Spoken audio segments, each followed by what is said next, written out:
Hi, I'm Laura. This is Alex. We have Simon. Winifred ran off. We have We have Jack behind us. I'm sure they'll be back. We thought with this second video that we would do a little of the equipment that you may use, that you may need. What I'm going to show you, if you have something comparable, be creative. You have pin brushes, paddle brushes, great for smoothing coats, long-haired coats, paddle brushes. They come square, round, doesn't matter. Combs. I like a comb with uneven teeth.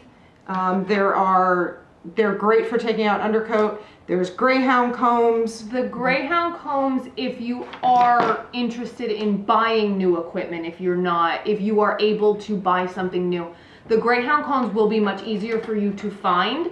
We just got Laura to switch over after years and years and years of using this one.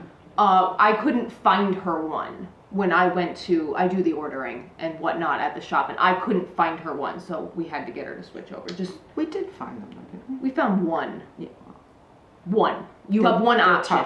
They're With tough. these, you have many options. It's and true. these come in all different sizes. It's true. We have some at the shop that are like, I don't have them here, but they're like this wide and like this long. And Yeah. I guess they're for newfies. Come small, medium, and large. In keeping with combs, you have your rakes. Rakes also come in assorted shapes and sizes. There's the big rakes. This one I got from Tractor Supply. Thank you, Kristen. And then there's the double road rake, single road rake. Double road rakes get out a lot of undercoat. Jack, behind us, does not care for this because he has very sensitive skin. Yeah, he'll end up with a rash. He'll end up with a rash. So we use a single row on him. Seems to be work for him much better. He doesn't mind it as much. And he does not mind it but as it does much. not get out as much hair. True. So that is something to think about. True. But if you are not comfortable with that, for double coated dogs, short haired dogs, there is also this. These you can still get on Amazon. They're pretty cheap. They're like $12, $13, I think they are. It's called a Kong Zoom Groom. And we'll show you how to use these. We'll do a whole episode on double coated dogs and short haired dogs and getting out undercoat. And getting out undercoat, because that's super important for those guys. Yeah. Super important for those guys. Keeping the undercoat out gives them either their natural air conditioning or heat system. If you make sure that they are undercoat free, they'll be able to handle the cold and the heat much better. Yes, Jack actually handles the summers sometimes better than the Chihuahuas do. It's true.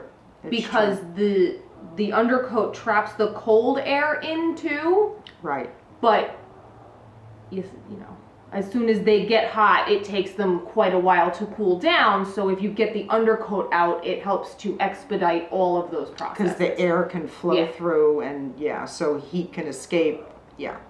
Next, if you have, and again, I appeal to the hairdressers out there because chances are you have a pair of thinning shears in your kit.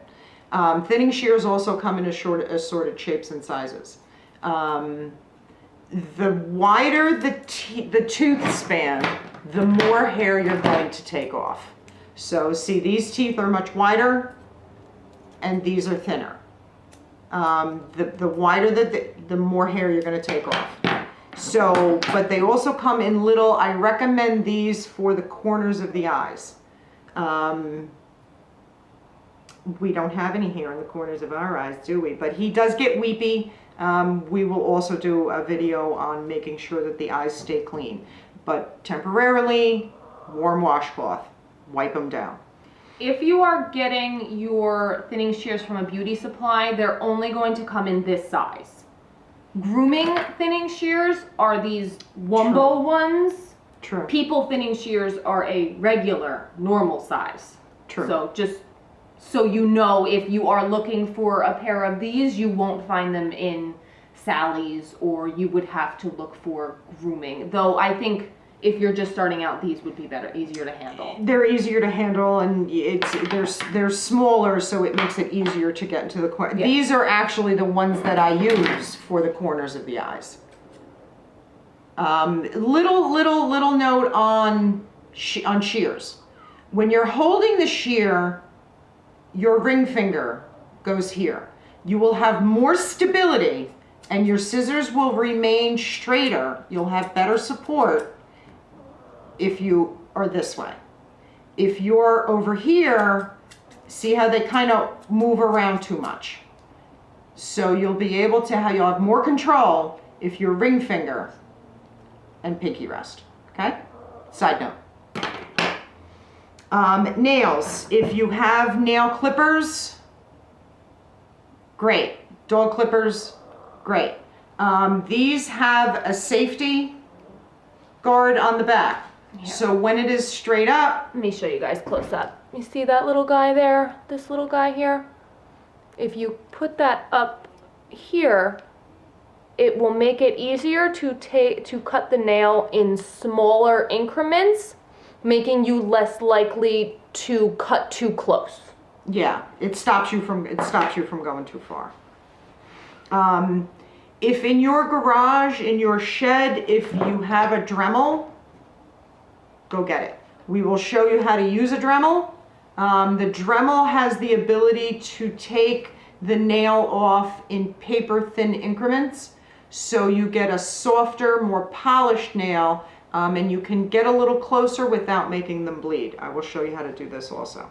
And a lot of dogs are they object less to it. It's true. It's true. It seems to be, I guess it's less invasive. I think it's the pressure. Yeah. I think The it's pressure of the pressure. clipper coming down and cutting the nail. Yeah, no, you're right. You're right. Clippers. These are the clippers I use in the shop. I do have a detachable blade. It is a grooming clipper. They're made to detach so that you can have different size blades. If you do not, obviously not a lot of people are going to have grooming clippers. If you're a hairdresser, you have a regular clipper. Your regular Oster clipper, hair clipper, you can get series of attachments. Oh, I brought the people attachments out. Yeah, these are grooming attachments. These are the most of you know what this looks like. Right, regular attachments. They just, not gonna fit on it's actually, you know what? Yeah, no, these won't fit on my grooming clipper, but they will fit on a regular clipper. But they go on, and then they give you the ability to do different lengths. If you want to trim a tush, maybe take a few scraps off the belly. Around the ears. Around the ears, behind the ears. So it gives you a little more control. We have, did I miss anything? We have, this is the lead that I use in the shop. The biggest complaint that we get from our clients trying to upkeep their dogs at home is that they won't let them, they have a hard time restraining them, so on and so forth. Right. So this is the lead that we use. It snaps on and we're able to clip them wherever we want to. If you don't have that at home, you can use a collar. For Jack, I have this little 4-foot lead that I loop around my railing on my side patio, and I just hook it to his collar. Right. And then they are unable to... Or if you can get someone to hold them, that's even better. If you can do the friends and family plan, that's the best. Yeah, if you have someone that you live with that is comfortable, is gonna hold tough. Hold tight. Not all dogs, like I can feel he's shaking here now. Not all dogs enjoy this process. I do have some that don't mind it at all, but some just don't. They like the result, but they don't like the process. We get this on the table all the time. There's different things that you can do to make them feel better. Treats always help. If you're giving them, even if you want to give them little pieces of turkey, little pieces of chicken, tiny pea size. And then they start to associate then what is happening to them is, oh, I get these good things when this happens. That's awesome. But then again, there's also different things. If you have a long-haired dog, feel free to use a detangling spray. If you have knots and tangles, spray it right in there to get the knot out. Some knots you can actually put the detangling spray on and then you can break them apart and you can get them out much easier. I do have, Winifred has a couple of knots behind her ears. And she's got a couple in her tush too. So we'll actually do that with the detangling spray and I'll show you how to break those knots apart. But as far as equipment wise, if you have a dog that needs to have their ears plucked, ear powder. I believe you can also use cornstarch. The cornstarch is not as, I've tried cornstarch. Flour? Flour would probably work a little better. Yeah, cornstarch still has, it's still a little slippy. You need something that's a little gritty. The hair in the ears is not the same as the hair on the body. You just need something that's a little grippy and you'll be able to take your fingers and pluck it out. Do you think they'd be able to use if they had latex gloves at home? Latex gloves actually work. Yeah, anything to give you a grip on it, anything to give you a grip on it, and it should just pop right out. Yeah, absolutely.